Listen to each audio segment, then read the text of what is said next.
One of the best ways that God can train us and really help us grow in the things of God is when we learn how to become faithful in something that's another man's. And as I was sharing last week, when Michelle and I stepped out of Bible school, we had been given all the head knowledge that we needed to potentially know how to start a church and, how to do certain aspects of the church.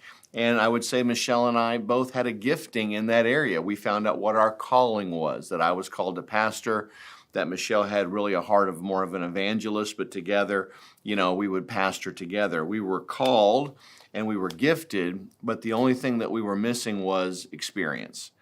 And a lot of times people want to skip the experience part and just get the rewards or the blessings that come from experience. I say this all the time.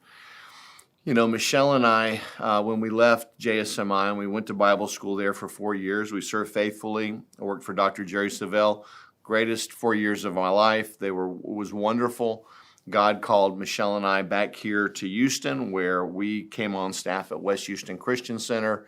I came on staff as an executive pastor. Michelle, she's taken over our children's department and is still there today.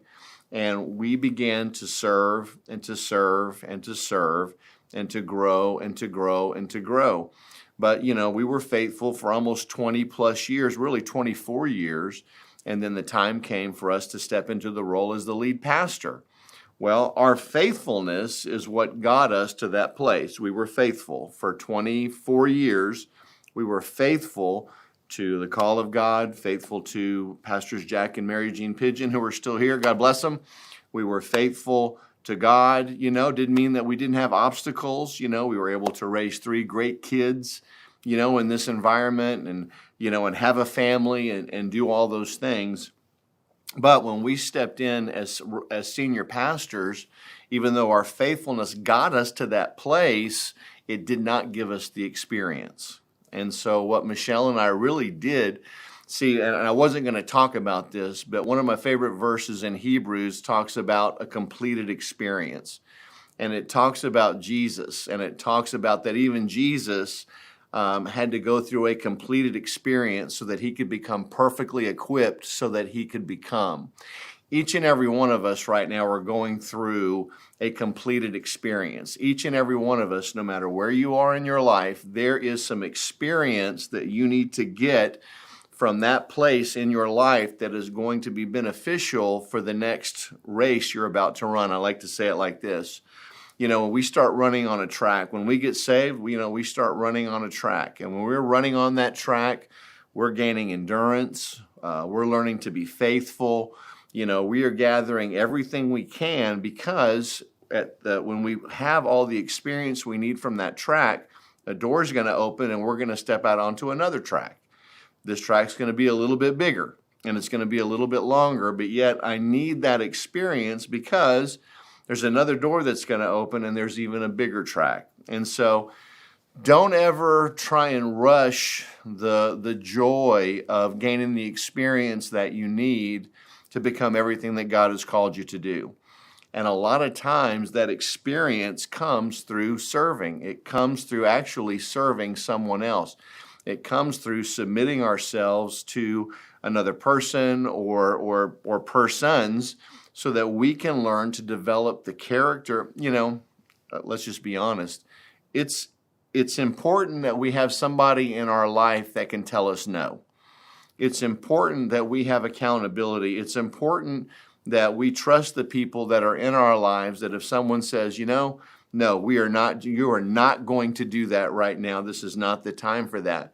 What I do when someone tells me no is going to check out my character every single time. How you handle that word no is going to check you out every single time. And I've had it happen time and time again.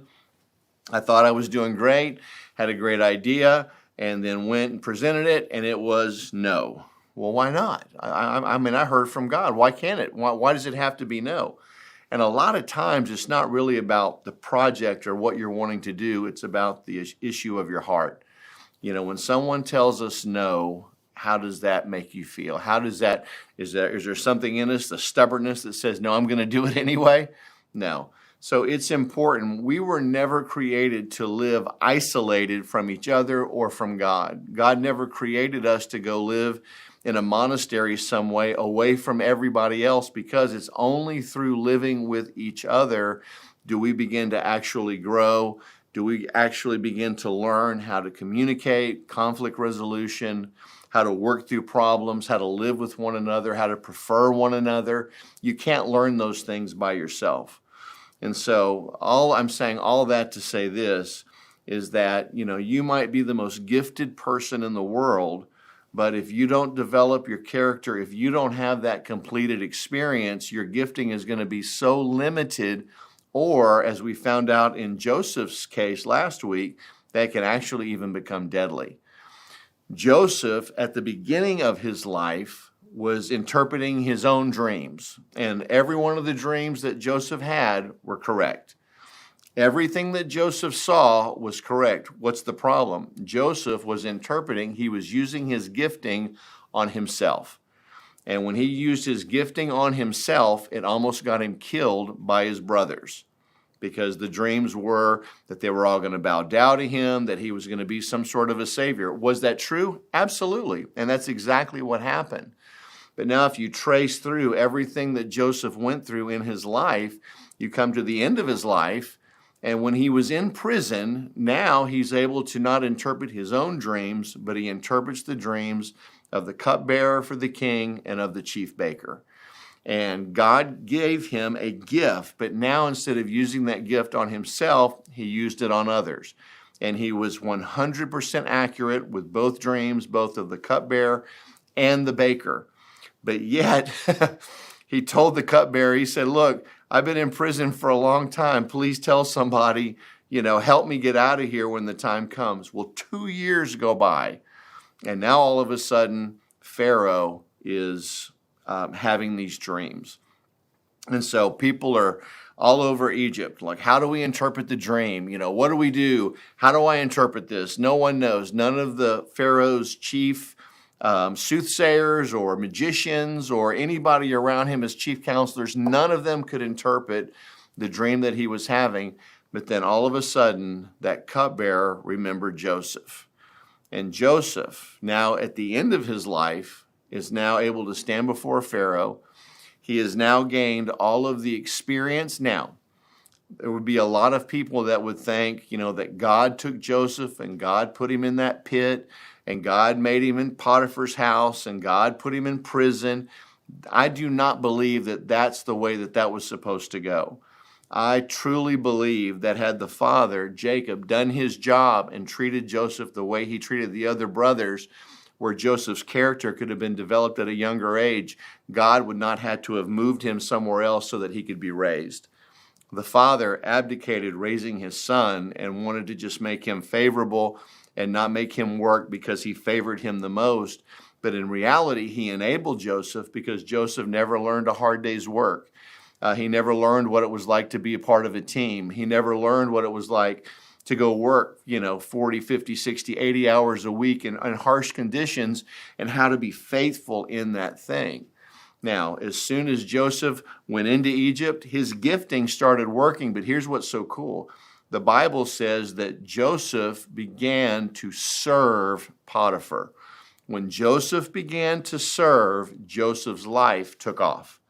Now all of a sudden, his gifting, because he was highly favored, and now his character began to work together, and all of a sudden, everything in Potiphar's house, everything in his life began to increase and increase and increase, to the point where he now became attractive to the Egyptian's wife. And we all know, now let's talk about that real quick.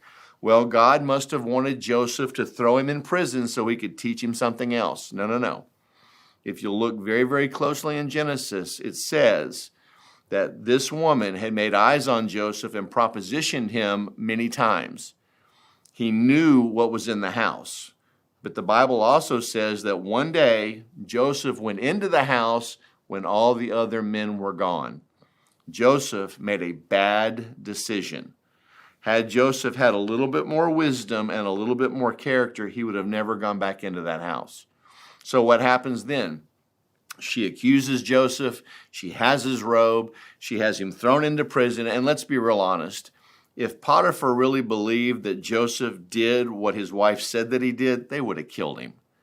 They would have killed him right then and there. But because Joseph was gifted, because he was making him money, because he probably knew his wife, that he was able to be put in prison. Now, God did not put Joseph in prison to teach him something. Joseph went into prison, and in spite of being in prison, God was able to use that opportunity to help gain him more, to develop his gifting. It says that the warden put everything under Joseph's feet, under his hand. Everything that happened, now all of a sudden, he's running the prison. Just like he was running Potiphar's house, and just like he was running the prison. He was in charge of everything. And now his character and his gifting, and as we said, those two royal people came into the prison. One was the cupbearer, one was the chief baker. Both of them had dreams. Now all of a sudden Joseph is not interpreting his own dream. Now Joseph has learned something. Joseph has learned that it's not all about him. Joseph learned what we all have to learn in our life when it comes to serving and submitting and those types of things, that the whole world doesn't revolve around us. That if we'll use our gifting to help somebody else, it can bring freedom to masses of people. And because of Joseph didn't owe those two men anything, but yet he used his gifting, he sowed his gift, and because of it, he was elevated to the point where he became prime minister all over of Egypt. And because really of Joseph, when Joseph became prime minister, it was his plan to set up all of the warehouses so all the grain for the surplus could be stored. And when all the people came buying it, it was his idea to say, well, we'll take all of your money. The next, we'll take all of your livestock. The next, we'll take all of your land. The next, we'll take all of you. It was because of Joseph that they made Egypt the biggest, most profitable, mighty nation the world had ever seen, and it was because one man let his character and his gifting grow up together. One of the hardest lessons that we can learn, and one of the biggest things we even want to teach our kids, is learning to be faithful. And let me give you one of my favorite verses. This is in Psalms 25:19. It says, confidence in an unfaithful man in a time of trouble is like a bad tooth and a foot out of joint. What do a bad tooth and a foot out of joint have in common? Both of them only hurt when you put pressure on them. When we put people in positions who are not faithful, when we go to put pressure on them, they buckle and they break. And because of that, then they're not able to perform the service or the duty that we've asked them to do.